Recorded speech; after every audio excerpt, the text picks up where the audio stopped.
Hammond's dismal failure didn't stop him fitting his ridiculous contraptions to my precious Alpha and insisting that I have a go.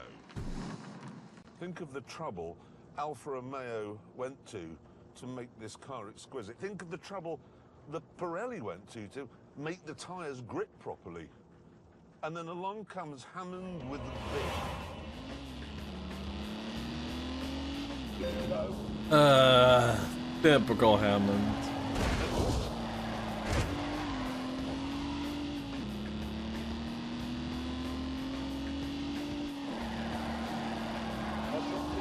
Keep going. Oh, look at that for a tidy line. It's quite scary from here. Oh yeah.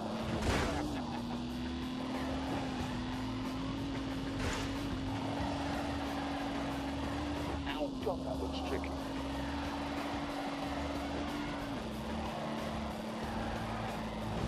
Oh, cool.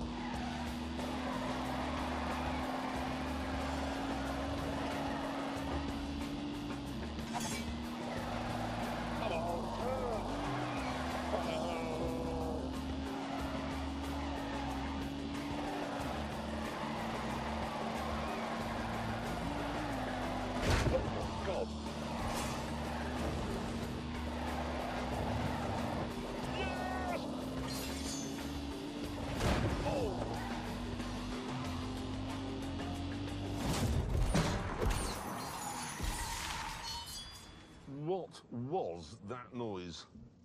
Whole car's vibrating.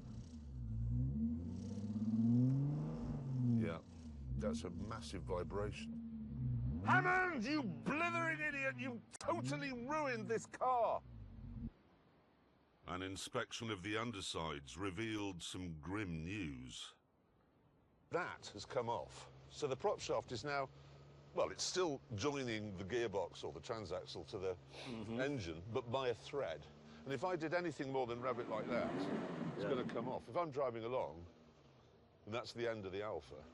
Well, that's interesting. My car's working and I'd like a drink.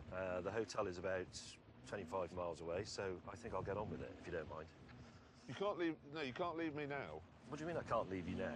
Well, it's, have you seen how cold it is? I can't see how cold it is, but no, but I actually feel it just looked. in the drizzle 6 feels like 2. Well, you know what would warm you up? What? A bicycle ride. It always does.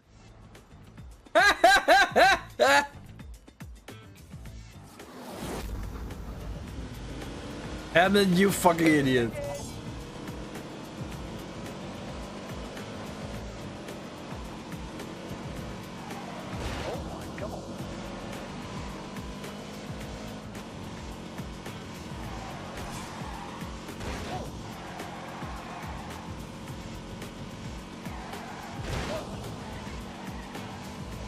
To be honest, I will be freaking honest with you guys.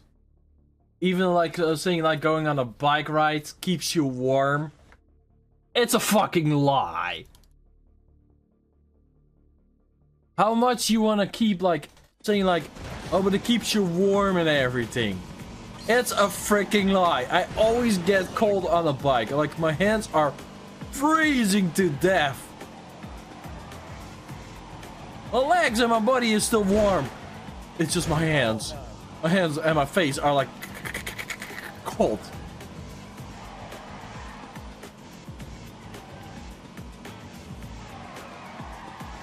Oh, for God's sake.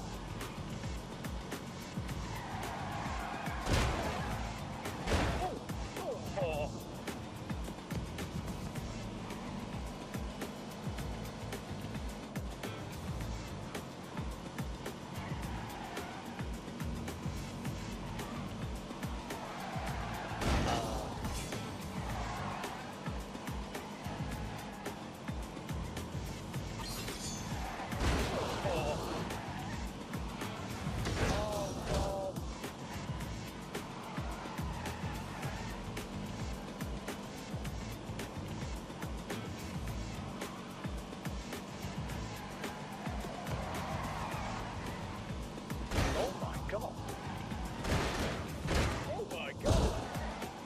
I'm bouncing all over the place.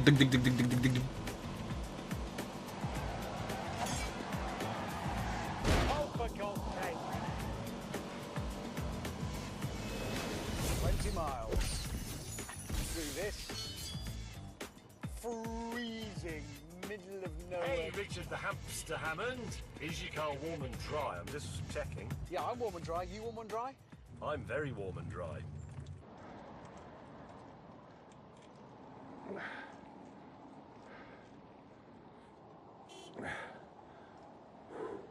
Shut your honking! Oh, I meant to ask, would you like a long gin and tonic sitting at a bar stool? Yes, yes, I would. And we've only got, well, it's not far, in a car. In a car. Oh, come on! Rub it in! Seriously, rub it in!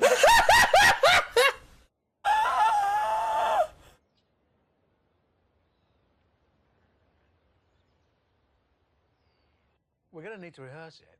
What? Well, what we say when he's found. Look, so we're on Breakfast TV, you're on the sofa, yeah? Oh, okay.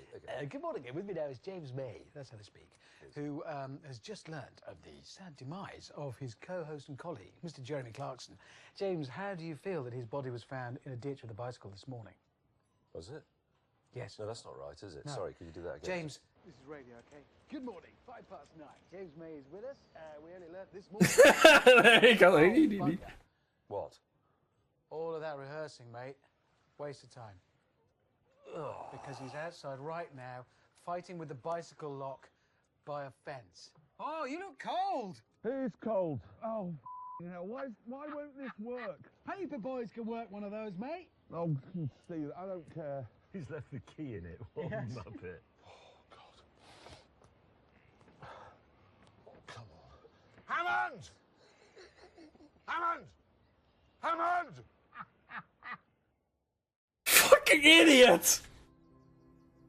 The next morning, the peaceful stillness was shattered by the cry of a distressed animal. Clarkson! Clarkson! Where's my roof? Right. Bastard! What was that? What? Oh, you are joking.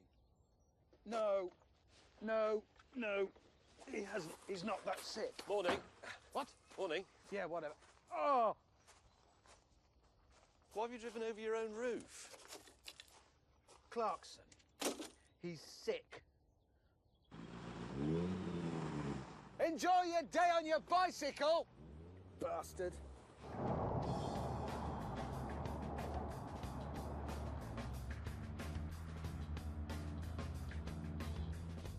Well, I'm cold now, obviously. Borrowed a jacket from a cameraman. He's 6'3" and 18 stone. I'm in a small, stylish Italian sports car. Supposed to be looking good. I look like a frostbitten gnome. Rotten trick, that. I wouldn't stand for it. The only thing that worries me is he might get some exercise on his bicycle. Ha ha ha! Do you think he's already just become one of those embittered cyclists who hates anybody who's got a car? Oh, jeez. What? Oh, come on!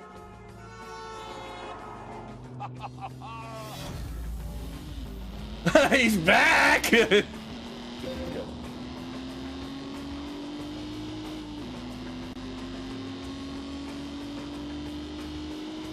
there, please. For God's sake. Come on, yeah, look at this.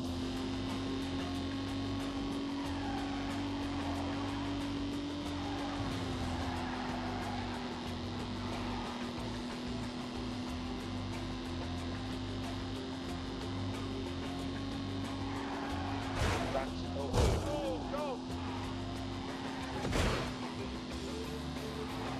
No! Fucking God!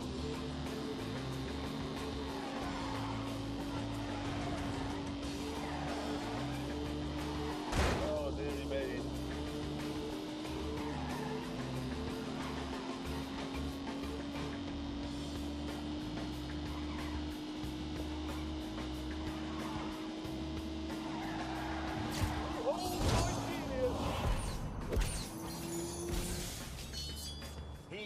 not mend that.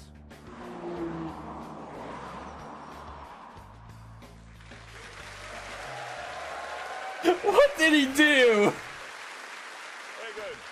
Now, I have to say, the only reason why we met on a beach full of oil rigs and then drove through a council estate full of hypodermic needles is to annoy, well, simply and only to annoy our Scottish producer. Yes, but we will not tell you Gav's name. We promise. No, we won't. We won't say his name. Anyway, look, it all gets a lot sunnier and prettier in part two when we finally get on the North Coast 500, and we'll pick that up later on. I want to talk about the BMW M5, which has always been, as I'm sure we all know in here, the ultimate Q car. It is a fizzing lunatic in a Geoffrey Chaucer suit. However, the new M5 has turbocharging, so it's kind to polar bears, and it has four-wheel drive, so it's safe, and it has an automatic gearbox, and that's all very nice. But is it what we want? Let me first of all explain the basic recipe for a BMW M5. It's a four-door saloon with a boot at the back, space for 5 businessmen in the middle, and a monstrously powerful engine at the front. That's the main thing about an M5. It must be extremely fast.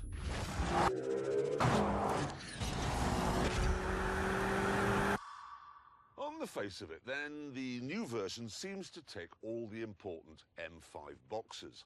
It's sensible, and thanks to 592 horsepower, it is Ferrari fast. But what about the turbochargers and the automatic gearbox? And what about the all-wheel drive system? Does all that mean it's no longer capable of being a swivel-eyed lunatic? No, not really. Let me check something, guys.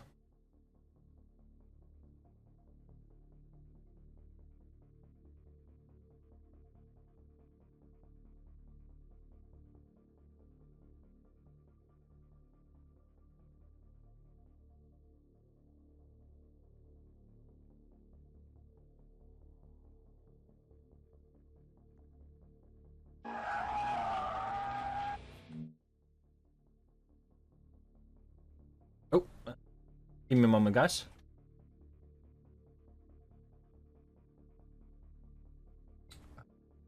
That one.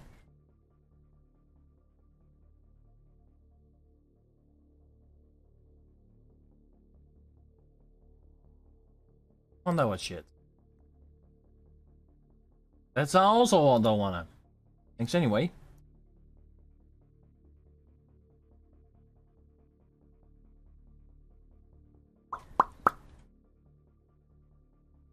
Holy what? Okay. Good.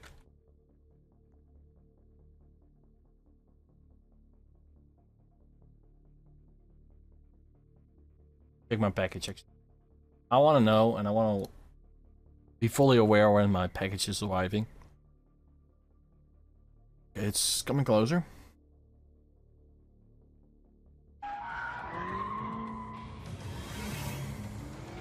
Ball drum. A ball drum. Go.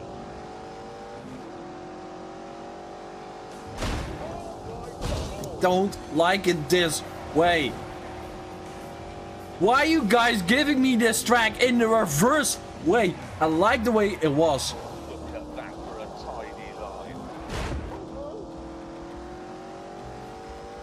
Apparently I have to drift too. Drifting is not an issue, I just have to get it.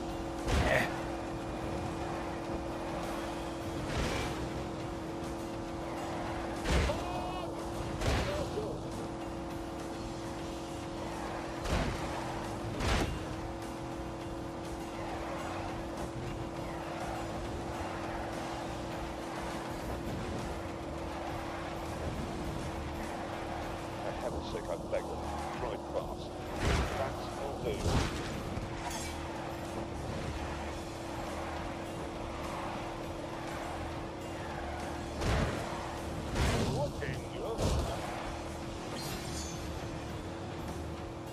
Thank God it's over. Thank God.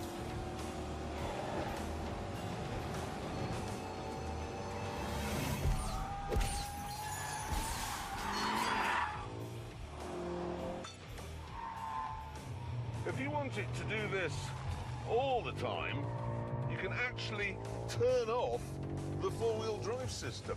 Seriously, you can turn it off. Just have it in rear drive only. Behave like a complete yobbo. Yeah! And that's just the start of the M5's adaptability. You can choose how much traction control you'd like. You can choose how sporty and responsive you want the engine to be, how uncomfortable you'd like the ride to be, how meaty you'd like the steering to be, how quickly you want it to change gear, and what you want on the head-up display. You can even choose what sort of noise you want the exhausts to make. Oh, and look at this one. This menu allows me to choose what fragrance comes out of the air conditioning vents. I can have the Blue Suite, which is a waft of pure water pearls, or I can have this one, which gives me a golden shower of fiery aromas. And this is all very Pacific Rim. It's very CGI, and that's great. But the truth of the matter is that the 50-something businessman who'll buy this car will never change the fragrance setting or any of the other stuff. He'll put it in four-wheel drive comfort mode on day one and leave it there forever. And if he's going to do that, there may be a better alternative. It's made by a German tuning company called Alpina, and it's another take on what a fast BMW should be like. It actually produces 600 horsepower. That's more than you get from the M5. It has more torque too. And there's no nanny limiter. So this will do 205 miles an hour. Does this mean then that on a track, the comfort wagon can keep up with the ultimate sports saloon?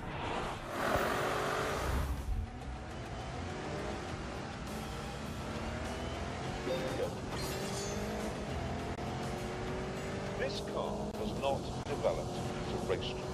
The boss of Alpina says if you engineer a car to be good at the Nürburgring, it won't be any good on the road. And he may have a point on that. It actually produces 600 horsepower. That's more than you get from the M5. It has more torque too. And there's no nanny limiter. So this will do 205 miles an hour. Now we go on to the really fast bit.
Taller, more nailed down, more on it somehow.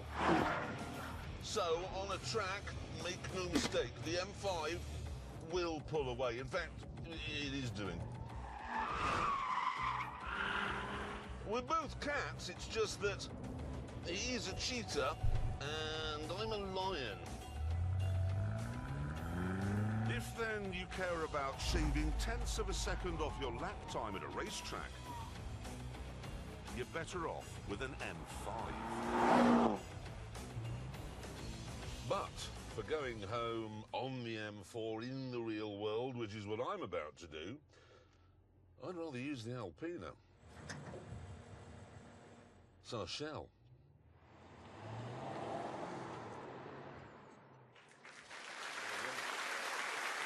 Very interesting observations. So after all of that, you would have the worst car. Well, yes, because it's better. It sounds better to me, I've got to say. Oh, well, says the voice of speed. Well, I tell you what, let's find out how fast the M5 goes round the Ebola-drome. About to be Velodrome. But this is where I'm gonna end it off for today, guys. I wish you all a good day, a good week. Peace, more prayers. Have a nice day. Bye bye.